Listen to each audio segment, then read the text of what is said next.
আমাদের রাজনীতিকে আজও কৃত্রিমভাবে সংসদের বাইরে নিয়ে যাওয়ার একটা প্রবণতা কাজ করছে। আমাদেরকে শহীদদের স্মরণ করার জন্য কেবলমাত্রই আবেগ চর্চা করলে চলবে না। পৃথিবীর বহু দেশ মাত্র 40-50 বছরে যেখানে বৈশ্বিক শক্তি হিসাবে আবির্ভূত হচ্ছে, তখন আমরা তখনও ভোটাধিকারের জন্য, গণতন্ত্রের জন্য প্রাণ বিসর্জন দিতে হচ্ছে।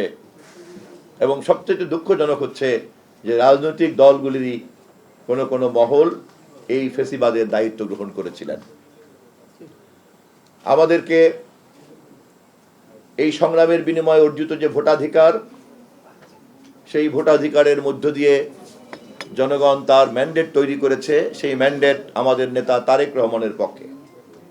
সেই ম্যান্ডেট বিএনপির নেতৃত্বাধীন রাজনৈতিক দলগুলির পক্ষে এবং পার্লামেন্টে আজকে আমরা 2/3 সংখ্যাগরিষ্ঠ নিয়ে ইতিহাসের সবচেয়ে সক্রিয় পার্লামেন্টে আমরা এখন সংসদ পরিচালনা করছি। আমরা চাই এত রক্ত, এত প্রাণ, এত বিসর্জন, এত ত্যাগের পরে অর্জিত এই গণতন্ত্র, এই পার্লামেন্ট, এই নির্বাচন, এই সংস্কৃতি, আমাদের সকল রাজনৈতিক কেন্দ্রবিন্দু হবে জাতীয় সংসদ। সভ্য রাজনৈতিক সংস্কৃতি, রাজনৈতিক প্রক্রিয়া তাই দাবি করে। কিন্তু এটা খুবই দুঃখজনক, শহীদদেরকে স্মরণ করতে এসে গত কয়েকদিনের পত্রপত্রিকায় আমরা দেখেছি যে আমরা এই আত্মত্যাগের মধ্য থেকেও পরিপূর্ণ শিক্ষা গ্রহণ করতে পারি নাই বলেই আমাদের রাজনীতিকে আজও কৃত্রিমভাবে সংসদের বাইরে নিয়ে যাওয়ার একটা প্রবণতা কাজ করছে। জেডআই ওয়াটার ট্যাঙ্ক দিচ্ছে আজীবন ওয়ারেন্টি। জেডআই ওয়াটার ট্যাঙ্ক, পানির সুরক্ষায় টেকসই সমাধান। এত জীবন্ত একটা পার্লামেন্টকে রাজনীতির প্রধান কেন্দ্রে পরিণত করার জন্য গণতান্ত্রিক শক্তির যে রাজনৈতিক ঐক্য থাকা দরকার, তা যে আমরা এখনো সুসংহত করতে পারিনি, তার প্রমাণ পার্লামেন্টকে রাজনীতির কেন্দ্রে পরিণত করার ব্যাপারে আমরা বিজয় অর্জনকারী দলগুলি ঐক্যমত চর্চা করতে এখনো পারছি না।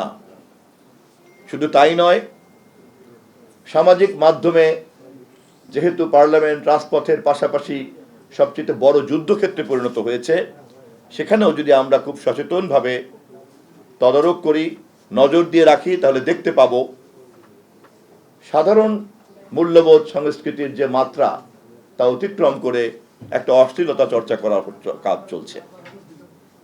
সবচেয়ে দুঃখজনক হচ্ছে এই তৎপরতাগুলির নেপথ্যে যখন কোনো আদর্শের ভিত্তিতে করা হয়, তখন তা আরো অনেক অশনি সংকেত আমাদের সামনে হাজির করে। আমাদেরকে শহীদদের স্মরণ করার জন্য কেবলমাত্রই আবেগ চর্চা করলে চলবে না। শহীদদেরকে স্মরণ করার জন্য কেবলমাত্রই একটা আনুষ্ঠানিকতা চর্চা করলে চলবে না। শহীদদেরকে স্মরণ করার নামে কেবলমাত্রই যদি আমরা আমাদের ব্যক্তিগত অথবা কোনো গোষ্ঠীগত উপস্থিতিকে হাজির করার অজুহাত তৈরি করি, আমাদের বিবেকের কাছে কিন্তু আমরা প্রশ্নবিদ্ধ হব।